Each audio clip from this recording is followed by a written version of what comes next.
Hello my champions, Uncle Butcher in the building with maybe one of the craziest Barbarian setups in Diablo 4 Season 4. This one taps pretty much every goddamn enemy, even Helltide boss is easy money, barbecue chicken one shot.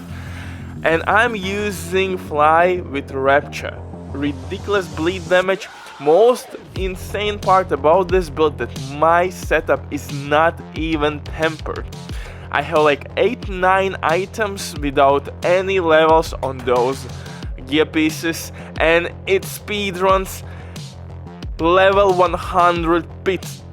You heard me right, my beautiful bastard. Yes, level 100 pits without tempered gear. I have like 2-3 pieces tempered, 2 pieces have level 4 reached, and 1 piece, I think my Shaco, is at level 8. That's it. Look at the shenanigans, guys.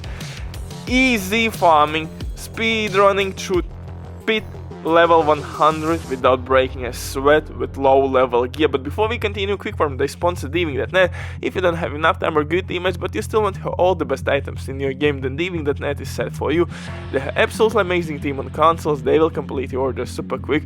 If you will use my promo code RBD for RBD, you will receive 15% discount on absolutely all sales. Amazing deal, especially when right now they have some crazy sales going on, so definitely check these guys out. If you have any questions, don't hesitate, drop your comment down below in comment section or contact the operator, and the rest will be the history. But now let's get back to this Rupture Flay setup.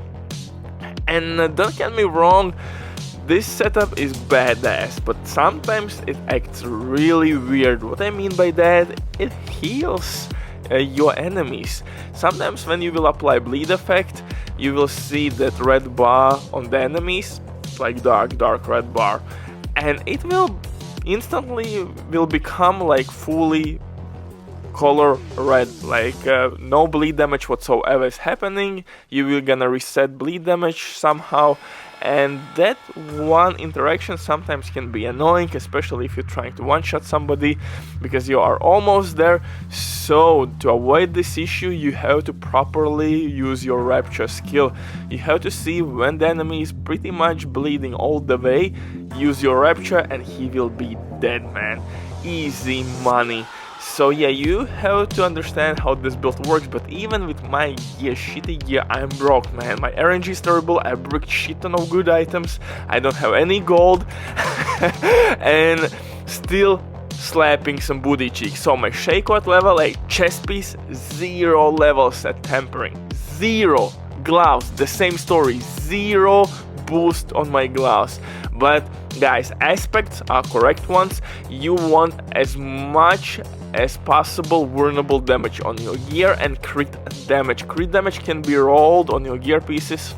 If you have rogue, use rogue for tempering your gear pieces to apply crit damage. Simply put gear in your stash, go through your rogue, temper, and have fun. Boots level 4, pants level 1. My mace, come on, level 0, baby. Like I said, this setup is not leveled up and it speedruns level 100 pit, baby. We are applying tons of bleed damage.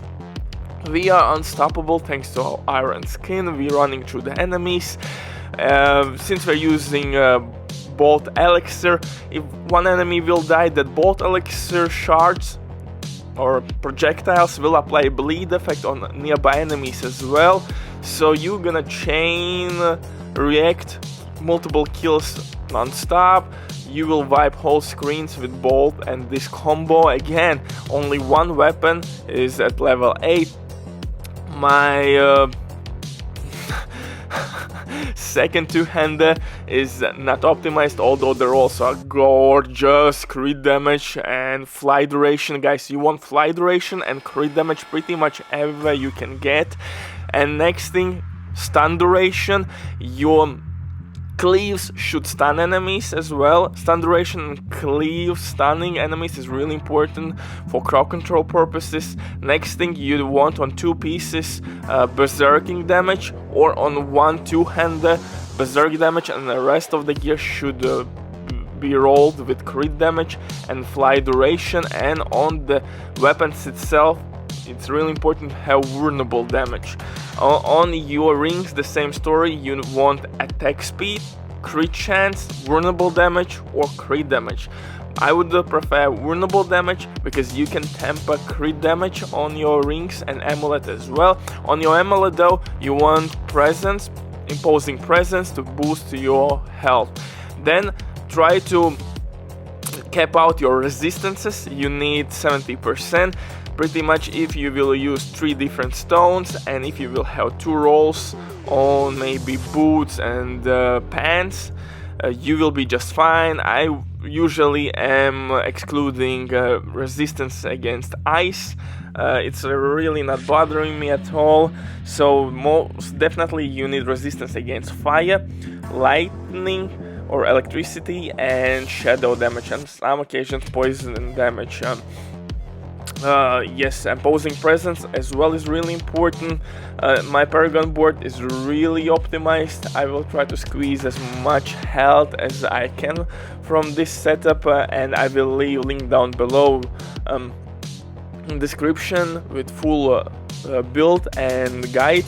But this is it, this is up to date, and I will push this build even further because I have tested Twister, I have tested Bash Barb, I have tested Thorns Barb, and this one right now is my favorite. Especially when that glitch annoying will be fixed, this will be my meta.